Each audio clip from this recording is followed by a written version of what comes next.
All the world to me, my life, my joy, my all. He is my strength from day to day. Without him I would fall. When I am sad, to him I go. No other one can cheer me so. When I am sad, he makes me glad. He's my friend. Jesus is all the world to me. I want no better friend. I trust him now, I'll trust him when life's fleeting days shall end. Beautiful life with such a friend. Beautiful life that has no end. Eternal life, eternal joy. He's my friend. Good morning. It's a nice day out here. A little chilly, but not too cold to be outside. Everything's a little wet, but that's all right too. We are continuing our journey through the scriptures. And David's on the run still. We're picking up in 1 Samuel 30, verse 1. And this is about 1010 BC, about 1,000 years before Christ. David destroys the Amalekites. 3 days later, when David and his men arrived home at their town of Ziklag, they found that the Amalekites had made a raid into the Negev and had burned Ziklag to the ground. They had carried off the women and children and everyone else, but without killing anyone. When David and his men saw the ruins and realized what had happened to their families, they wept until they could weep no more. David's 2 wives, Ahinoam of Jezreel and Abigail, the widow of Nabal of Carmel, were among those captured. David was now in serious trouble because his men were very bitter about losing their wives and children, and they began to talk of stoning him. But David found strength in the Lord his God. Then he said to Abiathar, the priest, "Bring me the ephod." So Abiathar brought it. Then David asked the Lord, "Should I chase them? Will I catch them?" And the Lord told him, "Yes, go after them. You will surely recover everything that was taken from you." So David and his 600 men set out, and they soon came to Bezer Brook. But 200 of the men were too exhausted to cross the brook. So David continued the pursuit with his 400 remaining troops. Some of David's troops found an Egyptian man in a field and brought him to David. They gave him some bread to eat and some water to drink.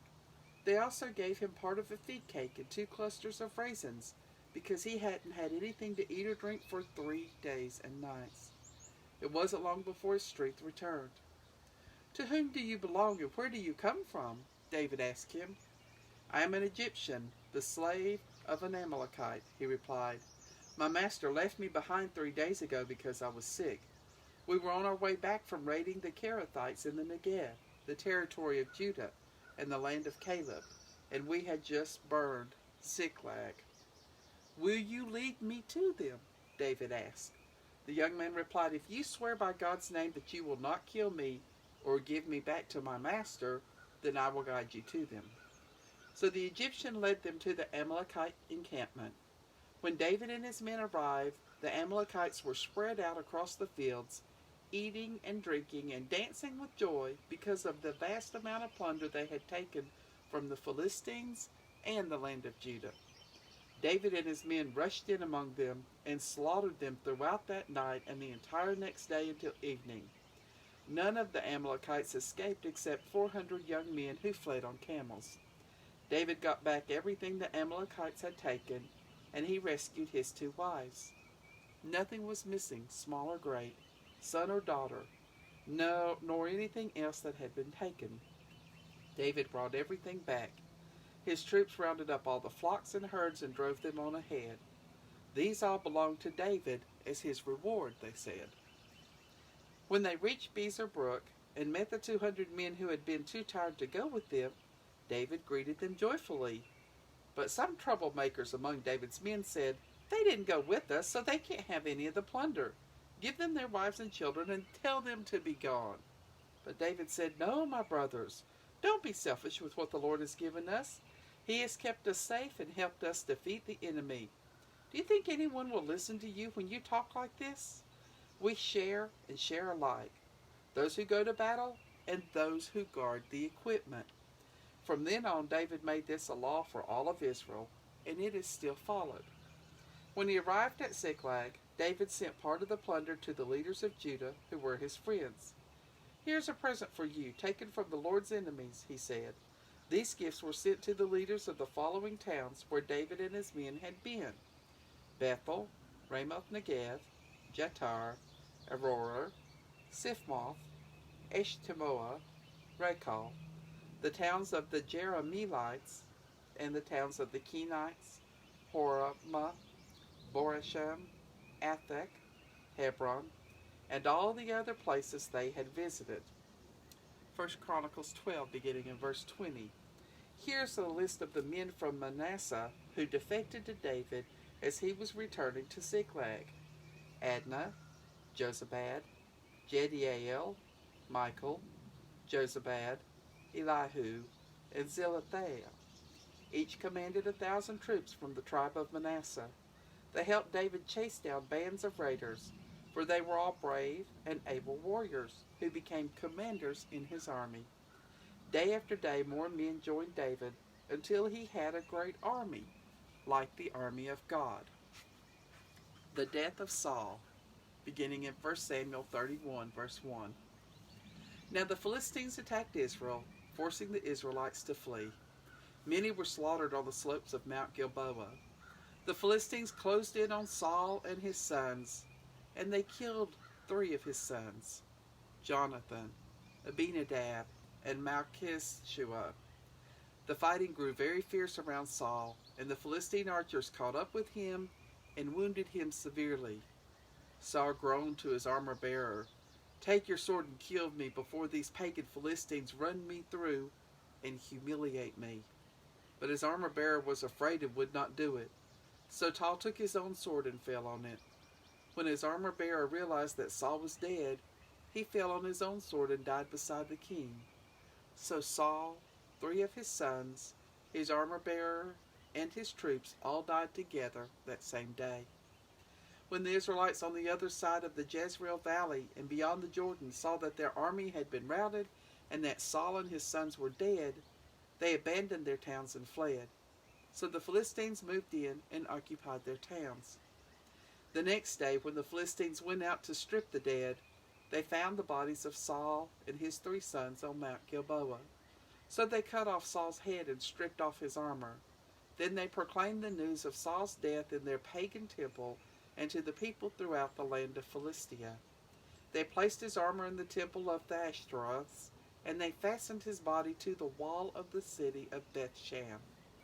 But when the people of Jabesh-Gilead heard what the Philistines had done to Saul, their warriors traveled all night to Bethshan and took the bodies of Saul and his sons down from the wall. They brought them to Jabesh, where they burned the bodies. Then they took their remains and buried them beneath the tamarisk tree at Jabesh, and they fasted for 7 days. 1 Chronicles 10, beginning in verse 1. Now the Philistines attacked Israel, forcing the Israelites to flee. Many were slaughtered on the slopes of Mount Gilboa. The Philistines closed in on Saul and his sons, and they killed 3 of his sons, Jonathan, Abinadab, and Malchishua. The fighting grew very fierce around Saul, and the Philistine archers caught up with him and wounded him severely. Saul groaned to his armor-bearer, "Take your sword and run me through before these pagan Philistines come and humiliate me." But his armor-bearer was afraid and would not do it. So Saul took his own sword and fell on it. When his armor-bearer realized that Saul was dead, he fell on his own sword and died. So Saul and his 3 sons died there together, bringing his dynasty to an end. When the Israelites in the Jezreel Valley saw that their army had been routed and that Saul and his sons were dead, they abandoned their towns and fled. So the Philistines moved in and occupied the towns. The next day, when the Philistines went out to strip the dead, they found the bodies of Saul and his sons on Mount Gilboa. So they stripped off Saul's armor and cut off his head. Then they proclaimed the news of Saul's death before their idols and to the people throughout the land of Philistia. They placed his armor in the temple of their gods, and they fastened his head to the wall in the temple of Dagon. But when the people of Jabesh Gilead heard what the Philistines had done to Saul, their warriors went out and brought the bodies of Saul and his 3 sons back to Jabesh. There they buried their remains beneath the oak tree at Jabesh, and they fasted for 7 days. So Saul died because he was unfaithful to the Lord. He failed to obey the Lord's command, and he even consulted a medium instead of asking the Lord for guidance. So the Lord killed him and turned his kingdom over to David, son of Jesse. Jonathan's descendants, beginning in 1 Chronicles 9, verse 40. Jonathan was the father of Meribah. Meribah was the father of Micah. The sons of Micah were Pithon, Melech, Tariah, and Ahaz. Ahaz was the father of Jada. Jada was the father of Elimeth, Asmaveth, and Zimri. Zimri was the father of Mosa. Mosa was the father of Beniah. Beniah's son was Rephaiah. Rephaiah's son was Elias. Elias's son was Azel. Azel had 6 sons, and their names were Azrikam, Bokeru, Ishmael, Sherariah, Obadiah, and Hanan. These were the sons of Azel. And we pick back up in 2 Samuel 4, verse 4. Saul's son Jonathan had a son named Mephibosheth, who was crippled as a child. He was 5 years old when Saul and Jonathan were killed at the battle of Jezreel. When news of the battle reached the capital, the child's nurse grabbed him and fled, but she fell and dropped him as she was running, and he became crippled as a result. David learns of Saul's death, beginning in 2 Samuel 1, verse 1. After the death of Saul, David returned from his victory over the Amalekites and spent 2 days in Ziklag. On the 3rd day after David's return, a man arrived from the Israelite battlefront. He had torn his clothes and put dirt on his head to show that he was in mourning. He fell to the ground before David in deep respect. "Where have you come from?" David asked. "I escaped from the Israelite camp," the man replied. "What happened?" David demanded. "Tell me how the battle went." The man replied, "Our enemy army fled. Many men are dead and wounded on the battlefield, and Saul and his son Jonathan have been killed." "How do you know that Saul and Jonathan are dead?" David demanded. The young man answered, "I happened to be on Mount Gilboa. I saw Saul there leaning on a spear with the enemy chariots closing in on him. When he turned and saw me, he cried out for me to come to him. 'How can I help?' I asked him, and he said to me, 'Who are you?' I replied, 'I am an Amalekite.' Then he begged me, 'Come over here and put me out of my misery, for I am in terrible pain and want to die.' So I killed him," the Amalekite told David, "for I knew he couldn't live. Then I took his crown and one of his bracelets so I could bring them to you, my lord." David and his men tore their clothes in sorrow when they heard the news. They mourned and wept and fasted all day for Saul and his son Jonathan, and for the Lord's army and the nation of Israel, because so many had died that day. Then David said to the young man who had brought the news, "Where are you from?"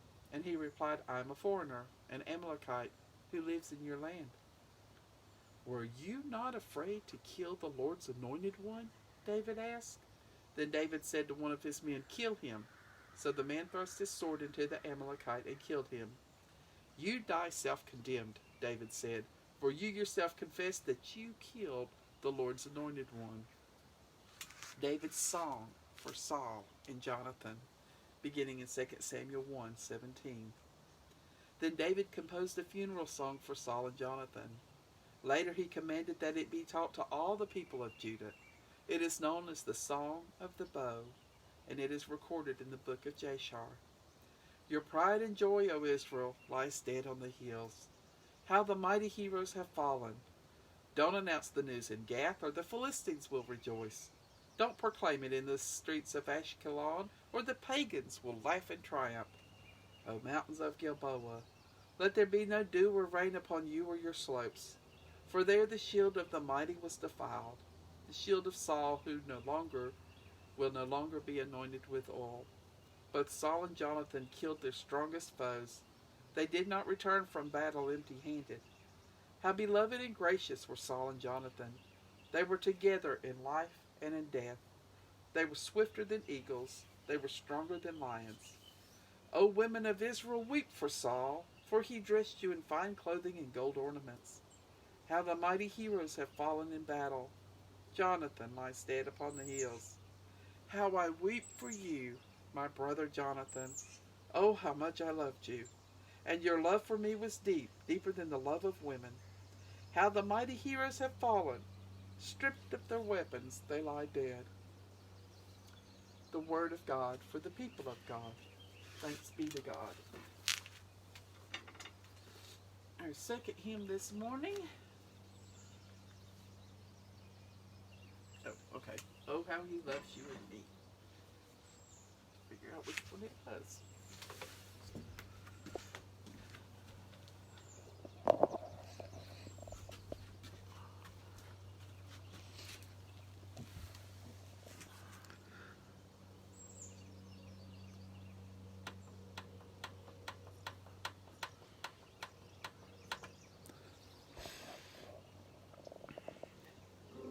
How he loves you and me.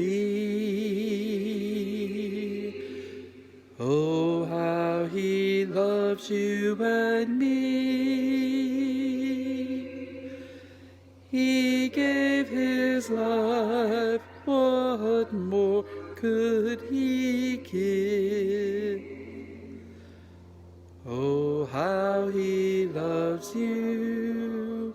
Oh, how he loves me.